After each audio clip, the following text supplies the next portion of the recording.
Hello and welcome to all of you in geography class. आज हम बात करते हैं सेटलमेंट्स पर अर्थात अधिवास पर। अधिवास का अर्थ क्या होता है, इनको प्रभावित करने वाले कारक क्या होते हैं और ये किस आधार पर इनको विभिन्न भागों में बांटा जाता है। आज हम इस विषय पर यहाँ पर जानकारी प्राप्त करेंगे। तो सबसे पहले हमें अधिवास के बारे में जानकारी प्राप्त होनी चाहिए कि हम अधिवास किसको कहते हैं, ह्यूमन सेटलमेंट क्या कहलाता है। अगर हम बात कहें तो यहाँ पर यह बात बिल्कुल स्पष्ट है कि मानव अधिवास या बस्ती से अभिप्राय हमारा मानव द्वारा रचित उस रचना से है जो उसके रहने अथवा कार्य करने या अन्य आवश्यकता पूर्ति के लिए बनाई गई है।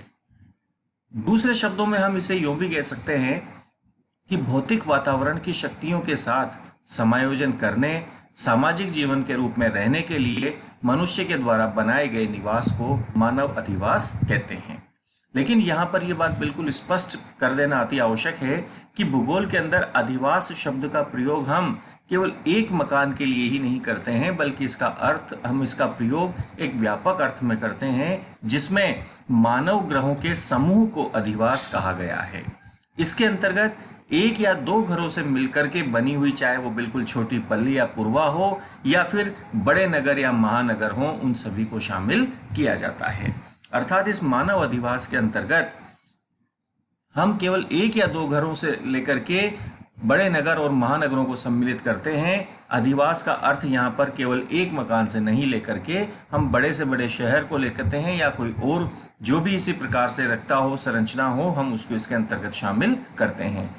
इन अधिवासों का निर्माण जो है, मनुष्य ने पृथ्वी पर पाई जाने वाली क्षेत्र विशेष की स्थानिक भिन्नताओं के अनुसार जो भी निर्माण सामग्री वहां पर उपलब्ध होती है और उस क्षेत्र की जो जलवायु दशाएं होती हैं उसके आधार पर किया है। अर्थात उन विद्यमान परिस्थितियों के अनुसार इनका निर्माण किया है। अब ये जो अधिवास हैं, इनके उद्भव और विकास को प्रभावित करने वाले जो कारक हैं वो इस प्रकार से हैं। इन कारकों को हमने अध्ययन की दृष्टि से दो भागों में बांटा है, प्राकृतिक कारक और मानवीय कारक। प्राकृतिक कारकों के अंतर्गत हम स्थलाकृति, जलवायु, जलापूर्ति, वनस्पति, पशु, इनको हम शामिल करते हैं। वहीं मानवीय कारकों में हम आर्थिक कारक, सामाजिक, सांस्कृतिक और राजनीतिक कारकों को के साथ साथ धार्मिक कारक को भी हम इसके अंतर्गत सम्मिलित करते हैं। अब हम इनके बारे में जानकारी प्राप्त करते हैं कि ये किस प्रकार से अधिवासों को प्रभावित करते हैं। सबसे पहले बात करते हैं हम टोपोग्राफी, अर्थात अधिवास निर्माण की दृष्टि से जो क्षेत्र समतल भूभाग होते हैं वो सबसे उपयुक्त माने जाते हैं। ऐसा इसलिए होता है क्योंकि ऐसे भागों के अंदर मिट्टी का उपजाऊपन हमें दिखाई देता है। उसके अतिरिक्त सिंचाई, परिवहन मार्ग तथा विभिन्न प्रकार की निर्माण सुविधाएं वहां पर विकसित हो जाती हैं। इसीलिए समतल भागों के अंदर ही हमें ज़्यादातर अधिवासों का निर्माण विश्व के अंतर्गत दिखाई देता है। और यदि हम विश्व के विभिन्न नगरों का अध्ययन करते हैं तो हम ये देखते हैं कि ज़्यादातर जो नगर हैं, बड़े नगर और महानगर, वो समतल भूभाग पर ही विकसित हुए हैं। दूसरा जो कारक आता है वो है जलवायु। जैसा कि हम जानते हैं, मानवीय बसाव की पहली शर्त उपयुक्त जलवायु होती है। जहाँ पर मनुष्य के रहने के लिए उसको जलवायु उपयुक्त रूप से मिलती है, मनुष्य वहीं पर निवास करना पसंद करता है।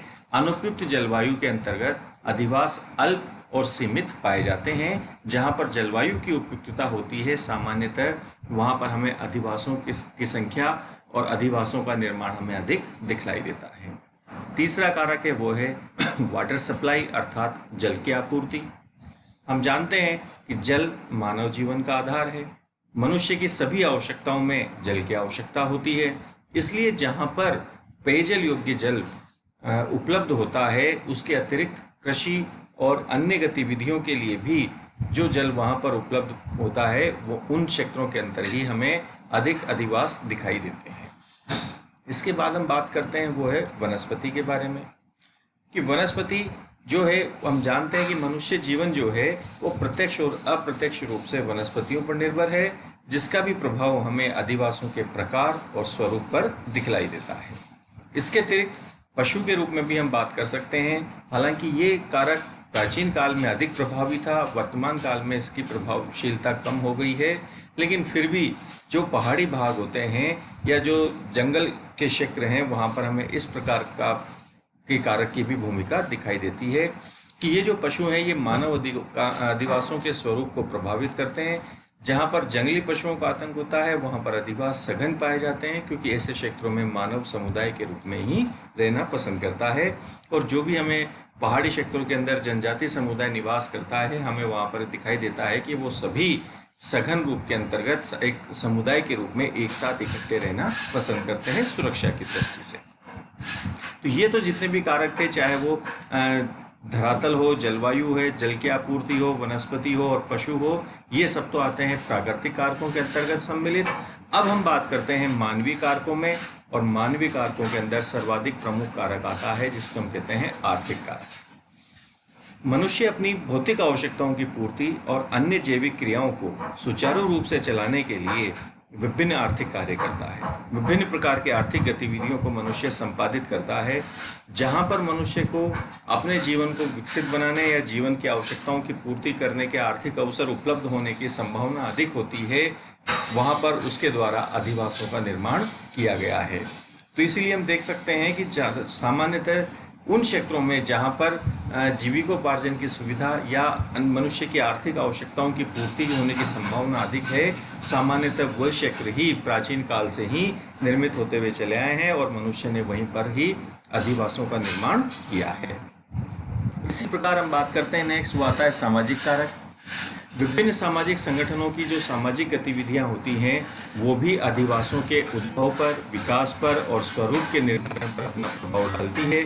जैसे कि परंपराएं हैं, सामाजिक मान्यताएं हैं, रीति रिवाज है, रूढ़िवादिता है, अंधविश्वास है इत्यादि। ये सब भी अधिवासों के प्रकार और उसके साथ साथ उसके स्वरूप को निर्धारित करने में महत्वपूर्ण भूमिका निभाती है।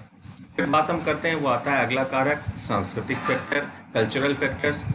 ये जो कारक है ये मानव अधिवासों के उद्भव के साथ साथ उसके विकास, आकार और स्वरूप पर विभिन्न मान्यताओं, नगरीकरण, शिक्षा, तकनीक, आधुनिकता आदि को प्रभावित करता है, जिसका कि परिणाम हमें अधिवासों के विकास पर और अधिवासों के स्वरूप पर हमें दिखाई देता है। जिन क्षेत्रों में सांस्कृतिक दृष्टि से जो क्षेत्र विकसित होते हैं वहाँ पर हमें अधिवासों का स्वरूप अलग प्रकार का, और सांस्कृतिक रूप से पिछड़े क्षेत्रों के अंतर्गत हमें अधिवासों का स्वरूप एक अलग ही प्रकार से दिखलाई देता है। इसी प्रकार बात आती है नेक्स्ट, वो है राजनीतिक कारक। वर्तमान के अंदर हम ये देख सकते हैं कि जो हमारी शासन व्यवस्था और नीतियां होती है उनके अनुसार ही वर्तमान में बस्तियों का विकास और स्वरूप अब निर्धारित होने लगा है, और इसके कारण भी कई अधिवासों का निर्माण, कई शहरों का निर्माण भी हुआ है जो कि राजनीतिक कारक के रूप में जाने जाते हैं। इसके बाद हम बात करते हैं नेक्स्ट, वो आता है धार्मिक कारक, रिलीजियस फैक्टर। धार्मिक विश्वास और मान्यताओं का अधिवासों के विकास और उनकी आंतरिक संरचना पर भी प्रभाव हमें देखने को मिलता है।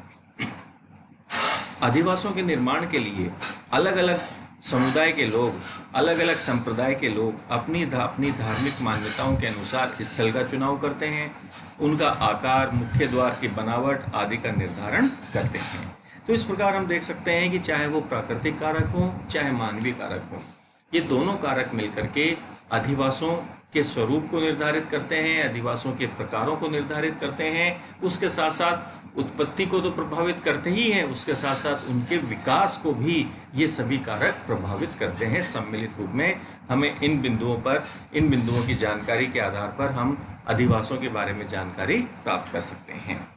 अब हम बात करते हैं टाइप्स ऑफ सेटलमेंट्स की, अर्थात अधिवास कितने प्रकार के होते हैं। सामान्यतः जैसा कि हमने अभी जाना कि अधिवासों का अर्थ हम केवल एक या दो घर से नहीं लेते हैं, हम उनके सहित लेकर के एक या दो घरों से लेते हुए बड़े से बड़े नगरों को भी हम इसके अंतर्गत सम्मिलित करते हैं। इनको हम विभिन्न पैरामीटर्स के आधार पर अलग अलग भागों के अंदर बांटते हैं, जिनमें थल और स्थिति के अनुसार भी ये अलग अलग प्रकार के होते हैं, जिनको कि हम मैदानी अधिवास, अर्थात जो मैदानी भागों में बने हुए हैं उन्हें हम मैदानी अधिवास, जो पठारी भागों में विकसित हैं उन्हें हम पठारी अधिवास, जो पर्वतीय भागों में हैं उन्हें हम पर्वतीय अधिवास, और पर्वतीय अधिवास भी या तो अंतः पर्वतीय हो सकते हैं या पर्वतपदीय हो सकते हैं। इसी प्रकार जलीय अधिवास भी हम यहाँ कह सकते हैं कि जो जल के निकट स्थित होते हैं उन्हें हम जलीय अधिवास के रूप में कह सकते हैं, और जहाँ पर विभिन्न परिवहन मार्ग आकर के मिलते हैं वहाँ पर विकसित होने वाले अधिवास मार्ग संगम अधिवास कहलाते हैं। इसी प्रकार आकार के अनुसार भी जो वर्गीकरण अधिवासों का किया गया है, छोटे से लेकर के बड़े तक, कि सामान्यतः 1 या 2 घरों की बस्ती पूर्वा हो, चाहे छोटे ग्राम हो, या जहाँ पर नगरीय विशेषताएं गाँव के अंदर हमें दिखाई देने लगती है, वैसे नगरीय ग्राम हो या कस्बे हो, नगर, महानगर, बृहत नगर, सन्नगर, ये सभी अधिवासों के प्रकार हैं जो कि सामान्यतः अधिवासों की संख्या के आधार पर इन विभिन्न नामों के रूप में जाने जाते हैं। अगले आते हैं वो है आकारिकी या प्रतिरूप के अनुसार, अर्थात अधिवास जो हैं वो ऊपर से हमें किस प्रकार के दिखाई देते हैं वो इसके अंतर्गत सम्मिलित हैं। इनके अंतर्गत रेखीय, जिन अधिवासों का निर्माण एक रेखा के रूप में होता है उसे हम रेखीय अधिवास, आयताकार अधिवास, वर्गाकार अधिवास, वृत्ताकार अधिवास, अरीय अधिवास, त्रिभुजाकार अधिवास या अर्धवृत्ताकार अधिवास के रूप में हम इन्हें जानते हैं कि अर्थात इनका आकार हमें ऊपर से किस प्रकार का दिखाई दे रहा है उस आधार पर हम इन्हें विभिन्न भागों के अंदर बांट करके अध्ययन करते हैं। इसके साथ साथ ही जो अधिवास हैं उनमें ग्रहों की संख्या और उनकी पारस्परिक दूरी के आधार पर भी हम इसको विभिन्न भागों के अंतर्गत बांटते हैं, जो कि प्रकीर्ण या एकाकी अधिवास, सघन या अभिकेंद्रित अधिवास, अर्ध सघन या अपखंडित अधिवास या संयुक्त अधिवास। हम इन विभिन्न भागों के अंदर बांट करके इनका अध्ययन करते हैं। फिर उसके बाद आता है नेक्स्ट और सर्वाधिक महत्वपूर्ण, वो है कार्यात्मक प्रमुखता के आधार पर। इस आधार पर हम इन्हें 2 भागों में बांटते हैं, ग्रामीण और नगरीय। तो इस आधार पर हमने ये देखा कि अधिवास जो हैं इनकी उत्पत्ति को प्रभावित करने वाले कारकों के बारे में हमने जानकारी प्राप्त की। उसके साथ साथ अधिवास का अर्थ भी हम लोगों ने समझा है और अधिवासों का एक सामान्य प्रकार भी यहाँ पर हम लोगों ने उसकी जानकारी प्राप्त की है कि अधिवास सामान्यतः किस प्रकार से, किस आधार पर उनको विभिन्न प्रकारों के अंतर्गत बांटा गया है। अब हम इनके बारे में ही अगली अपनी क्लासेस के अंदर विस्तार से चर्चा करेंगे। आप इसी प्रकार हमारे साथ बने रहिएगा। Thank you very much.